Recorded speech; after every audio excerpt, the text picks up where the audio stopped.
So we got a new printer, Xerox 7535, and these are the instructions on how to set it up on Windows.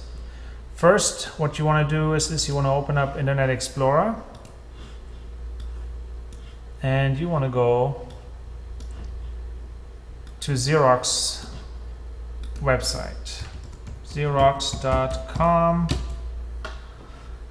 You want to go to support and drivers, and then you type in Workcentre 7535.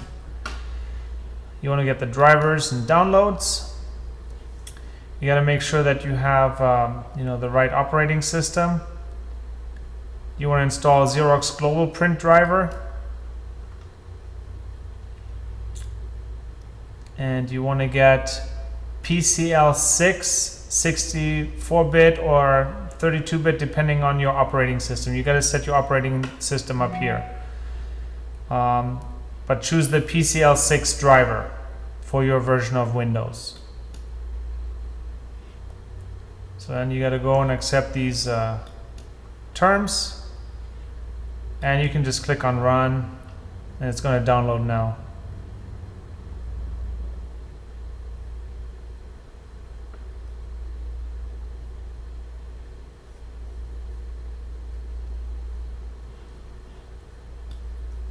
Again, accept the agreement. You can leave that as the default and just go. You might get like a prompt, specifically, hey, you want to allow this? Yes, you want to allow this. Next thing is you want to add a local printer.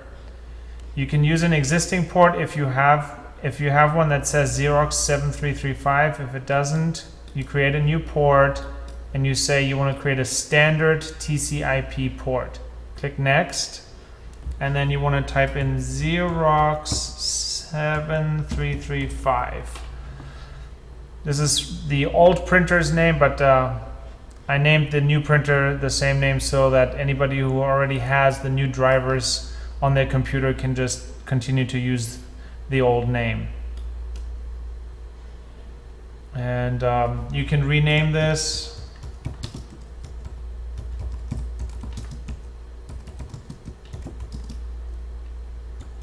But you don't have to, but it makes it a little bit more clear what you're dealing with.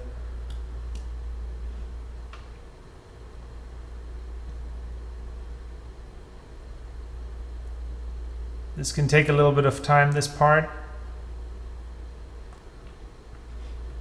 You don't need the browser window anymore, you can close that.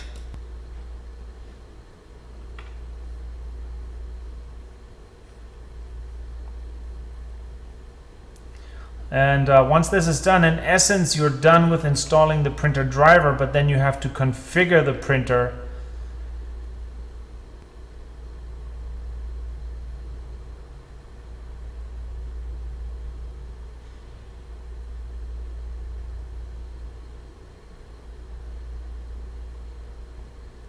To configure the printer, you need to have your user ID. If you don't have one, see Camilla. She'll give you one. Do not share this printer. Don't print a test page. Just click Finish. Okay. Now you want to go and pull up your devices and printers. Okay. And there's the printer, and you want to click on, right click it and then click Printer Properties. Alright, now you want to go to Configuration, click on Accounting, and then choose Xerox Standard Accounting. If this is your computer and you're not sharing it with anyone, say do not prompt. Otherwise, if you're sharing this computer with other people and you don't want them to use your code, click on always prompt, and then obviously you don't want to remember the last entered code, otherwise people are just going to keep using your code. But if this is your machine and you're not worried about it, just click on do not prompt, and then you put in your user ID, whatever Camilla gave you, and default account ID 1 is fine.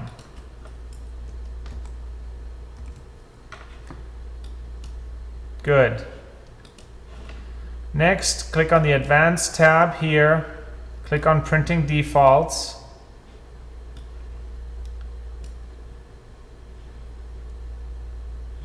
You can choose whether you want one-sided printing or two-sided printing. By default, two-sided printing is better because it's more economical with the paper, but if you prefer just to print on one page, then you do that. Go to the color options and select black and white, because by default you get 50 color copies, but only you get 50 color copies and 500 black and white. So we want you to print black and white, and if you need to print color, then just come in here and change it to color temporarily in your application. And that's it at this point in time. Just click OK, you're done. You can do a test by right-clicking this again, clicking on the printer properties one more time, and clicking on Print Test Page. Don't worry about pressing anything here, just click on Close, and you're done. And that's it. There's one more setting that we need to set. Again, go to Printer Properties, go to Advanced, Printing Defaults, and then go to the Advanced tab here, Paper Output, Job Identification. Disable that, because we don't want to keep printing a banner page every time you print something. It's a waste of paper. And now we're done for real.